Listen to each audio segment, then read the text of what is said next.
ये सिर्फ गलती से मेरे पास ना आना। अब गुरुजी ने जो चीज आपको दिखानी है वो गुरुजी ने आपको दिखा देनी है।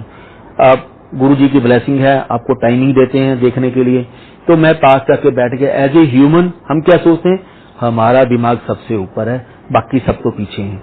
तो मैं जैसे ही उसके छबीला के पास बैठा, मैं कहा छबीला एक काम करना, तू मुक्की छोड़ना, मैं शुरू करूंगा ताकि रिदम ना टूट जाए, गुरुजी समाधि से बाहर ना आ जाएं। गुरुजी को थोड़ी मालूम है कौन मुक्की मार रहा है, गुरुजी समाधि में है। तो उसने मुक्की छोड़ी, मैंने शुरू की। इमीडिएटली गुरु से कौन, तो मैंने कहा गुरुजी मैं नरेंद्र। तू कदम आया, तो मैंने कहा गुरुजी मैं हो गया, थोड़ा टाइम हो गया। चाय प्रसाद होगी, मैं कहा चल मार मुक्की फिर। तो मुक्की मारनी शुरू हो गई। अब मुझे भी ऑफिस ही वापस जाना था और शाम को 5 बजे जलंधर मंदिर पहुंचना था। गुरुजी के स्नान करने के बाद वहां पहुंचना था, चाय प्रसाद के टाइम पे, सब चीजों के टाइम पे। तो जैसे चलते चलते 2:15 बज गए, 2:30 बजते बजते तो अब मुझे मैं घड़ी देखूं तो गुरु का चंगा मुक्की मार, लगता तो मुक्की मार। 3 बज गए। काम कर, पैरा नीचे बड़ी बर्निंग हो रही है। गुरुजी ने शॉर्ट पहना हुआ था, बनैन पहनी हुई थी और सॉक्स पहनी हुई थी ब्लैक रंग की। इसे नरेंद्र एक काम कर, मेरे पैरा नीचे बर्निंग हो रही है, पैरों के नीचे मालिश करनी शुरू कर दे। तो मैंने पांव के नीचे मालिश करनी शुरू की। जैसे ही पांव के नीचे मालिश शुरू की तो ही से कम कर यार, तेन दिखाइए तेरा गुरु की चीज है, ये कम कर, मेरे पैर दियां फिंगर्स दब गलियां, उंगलियां दब। तो जैसे ही मैंने उनको फिंगर्स को दबाना शुरू किया, 5 मिनट निकले होंगे, 3:15 का टाइम हो चुका था, गुरुजी ने स्नान के लिए जाना था। तो इसी इमीडिएटली उन्होंने पैर को हिलाकर नहीं कम कर, मेरे पैर का अंगूठा दब गला, कले कले अंगूठे के जोर ला जिन्ना जोर ला सकता। तो जैसे ही मैंने उनके अंगूठे को दबाना शुरू किया तो सॉक्स के बीच में से एक अमृत के फाउंटेन बाहर गिरने शुरू हो गए। जैसे लाइक हम गाय को धोते हैं, दूध निकलता है, तो गुरुजी के अंगूठे में से फाउंटेन बाहर निकलने शुरू हो गए अमृत के। मतलब 1 से 1.5 फुट का कारपेट गीला हो गया, गुरुजी की पूरी सॉक्स गीली हो गई, मेरे हाथ गीले हो गए। तो अब उतना हार्ड कर दिया अपने अंगूठे को उन्होंने कि उसको प्रेस करना मुश्किल हो गया। मैंने गुरु से हूं दस तेरे गुरु दी बॉडी दे विच की, कहंदे कमलिया एक लोक दिखावा है जड़ा असीं बॉडी ਲਈ बैठे हैं। क्यों, तुसी मेरे उस स्वरूप दे दर्शन नहीं कर सकते जो मैं है। मेरी बॉडी दे विच तां ब्लड भी है नहीं, मेरी पूरी बॉडी दे विच अमृत भरिया हुआ है। कहते मैनू ना गर्मी लगे ना सर्दी लगे, मैनू कदे पसीना भी नहीं आता। तो उसके बाद गुरुजी का माथा टेका, अपनी गलतियों की माफी मांगी। ही से देख तेनू पता होना चाहिए ना तेरा गुरु किड्डी बड़ी पावर है। मैं एक ओम हूं, एक ओंकार हूं, एक लाइट हूं, एक ज्योत हूं, मेरे से ऊपर कुछ नहीं है। मैं अपनी मर्जी से आता हूं और अपनी मर्जी से जाता हूं। ऐसे ही गुरुजी के पास बैठे थे। कई बार हम लोग दिल्ली से पंजाब से आना तो एक सोचते थे हमें मथुरा वृंदावन जाना है, कृष्ण जी की जन्मभूमि है, कृष्ण जी भी विष्णु जी का अवतार हैं, इतनी दूर दूर से लोग आते हैं तो हमें भी जाना है। तो हमने बैसाखी के ऊपर प्रोग्राम बनाया। 1 हफ्ते का प्लान था कि मैं यहाँ घूमने आएंगे, आगरा घूम के आएंगे, सब जगह जाएंगे। तो लेकिन उस दिन बाइक की तबीयत खराब हो गई। जब तक गुरुजी आपको ना चाहें आप कहीं नहीं जा सकते।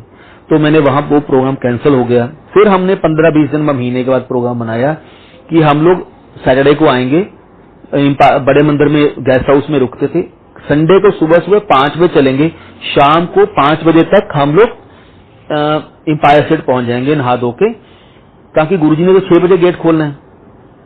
तो सैटरडे को गुरुजी के साथ, संडे को गुरुजी रोकेंगे, संडे को हम लोग मथुरा वृंदावन होके आ जाएंगे।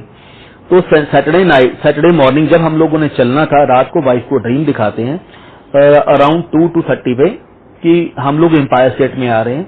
जैसे ही एम्पायर स्टेट में एंटर करते हैं तो एक छोटी सी जगह जहां पे आंटियां बैठती हैं सीढ़ियां उतरने से पहले ही, तो लेडीज जो बुजुर्ग होते थे वो वहां बैठते थे।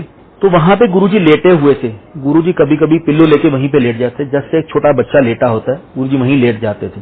तो गुरुजी लेटे हुए हैं, मैंने गुरुजी को माथा टेका। तो जैसे मेरी वाइफ ने, डिम्पल ने माथा टेका तो गुरुजी कहते, डिम्पल आंटी तेने चरणों की सेवा की है कदे? कहते गुरुजी मैंने कभी नहीं की। तेनू आंधी करनी थी सेवा? नहीं गुरुजी मुझे नहीं आती, चल मैं तेनू सिखाना।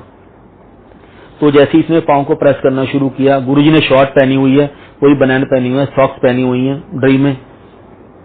तो जैसे इसने प्रेस करना शुरू किया, थोड़ा सा ज्यादा जोर लगा दिया, पंजाबी हाथ थे। तो इमीडिएटली गुरुजी ने, आंटी होली मेरी बॉडी बड़ी सेंसिटिव है, कोई हड्डी हुड्डी तोड़ देंगी तू मेरी। तो ड्रीम में बातें कर रहे हैं, हंस रहे हैं। तो गुरुजी ने बताया धीरे धीरे प्रेस करना है, ऐसे प्रेस करना। गुरुजी इससे सेवा करवा रहे हैं। 10 से 15-20 मिनट निकले।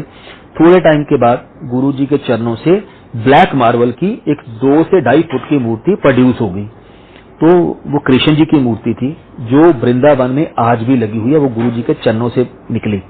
तो जैसे ही गुरुजी के चरणों से निकली, वाइफ ने बोला कि गुरुजी ये तो कृष्ण जी की। कहने आंटी बोली जानी हुंदा, नजारे देखी जाते ने गुरुआं दे, देखी गल तू अगे। तो देखते देखते गुरुजी ने आंटी इनू फड़ तो मेरे पेट से रख दे। तो चरणों से उठाई, पेट पे रख दी, वो पेट में समा गई गुरुजी के।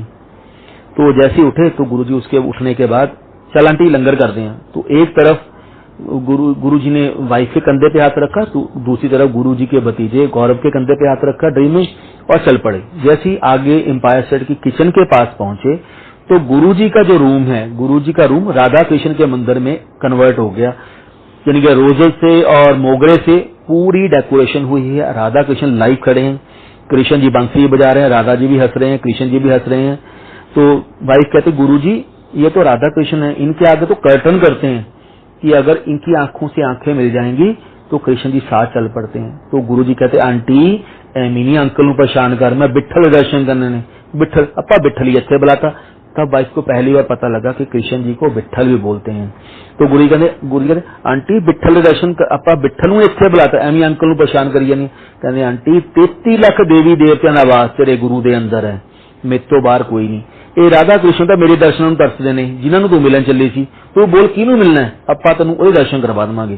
ਕਹਿੰਦੇ ਆਂਟੀ सब कुछ मेरे विच है, मेरे तो बाहर कुछ नहीं। गुरु थैंक यू, जय गुरु जी। लेकिन गुरु जी पे सिर्फ एक ही है, विश्वास रखना सीखो, ट्रस्ट करो, डायरेक्ट कनेक्शन बनाने की कोशिश करो। वहां पे कोई भी मीडिएटर नहीं है जो आपको मीडिएशन से आगे मिलवा देगा। गुरु से कनेक्शन आपने खुद बनाना है, कोई आपसे कनेक्शन नहीं बनवा सकता।